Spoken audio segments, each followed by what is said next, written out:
हम अपने YouTube channel पर आप दोस्तों को वेलकम करते हैं। आज की सबसे बड़ी खुशखबरी, पोजीशन हासिल करने वालों के वारे न आ रहे। हुकूमत इम्तिहानात में पोजीशन हासिल करने वालों पर मेहरबान हो गई। ज़हीन तलबा को इलेक्ट्रिक बाइक्स देने का फैसला। अहलियत का मेयार क्या होगा, किन लोगों को बाइक दी जाएगी, जानिएगा खबर की मुकम्मल तफसील में। हर चीज़ आज की इस वीडियो में जुड़े रहिए हमारे YouTube चैनल के साथ। बिस्मिल्लाहिर्रहमानिर्रहीम वस्सलातु वस्सलामु अला रसूलिहिल करीम। अस्सलामु अलैकुम। इस उम्मीद के साथ कि आप सब दोस्त खैरियत से होंगे, खुश खुरम होंगे, भरपूर ज़िंदगी गुजार रहे होंगे। तो चलते हैं खबर की तफसील की जानिब।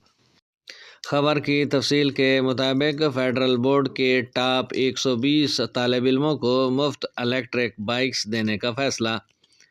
हुकूमत ने फेडरल बोर्ड के टॉप 120 स्टूडेंट्स को मुफ्त इलेक्ट्रिक बाइक्स देने का फ़ैसला कर लिया है। वफाकी वज़ीर राणा तनवीर की ज़ेर सदारत इलेक्ट्रिक व्हीकल्स पॉलिसी से मुतल्लिक़ इजलास हुआ। इजलास में मोटरवेज़ और कौमी शाहराहों पर 40 चार्जिंग स्टेशंस की तामीर की पेशरफ्त का भी जायज़ा लिया गया। वफाकी वज़ीर राणा तनवीर ने CDA के काम की तारीफ़ करते हुए तमाम पेट्रोल पंप्स पर चार्जिंग स्टेशंस नस्ब करने की हिदायत की।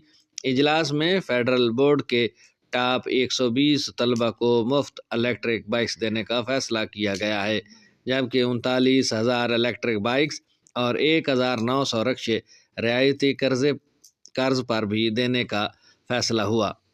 वफाकी वज़ीर राणा तनवीर ने कहा कि वज़ीर आज़म के विज़न के मुताबिक इस्लामाबाद को मॉडल शहर बनाया जाएगा, जबकि इलेक्ट्रिक व्हीकल पॉलिसी का ऐलान बहुत जल्द किया जाएगा। दूसरी जानिब खैबर पख्तूनख्वा ने नौजवानों की फ़नी तरबियत के लिए 4 प्रोग्राम्स का इजरा किया है। इस खबर की मुकम्मल तफसील दूसरी वीडियो में। ये थी आज की बड़ी अपडेट, जिसमें हुकूमत ने ज़हीन तालिब इल्मों को जो फेडरल बोर्ड से ताल्लुक़ रखते हैं और बोर्ड में उनकी पहली 120 पोजीशंस होंगी, तो उनको मुफ्त इलेक्ट्रिक बाइक्स देने का फ़ैसला किया है।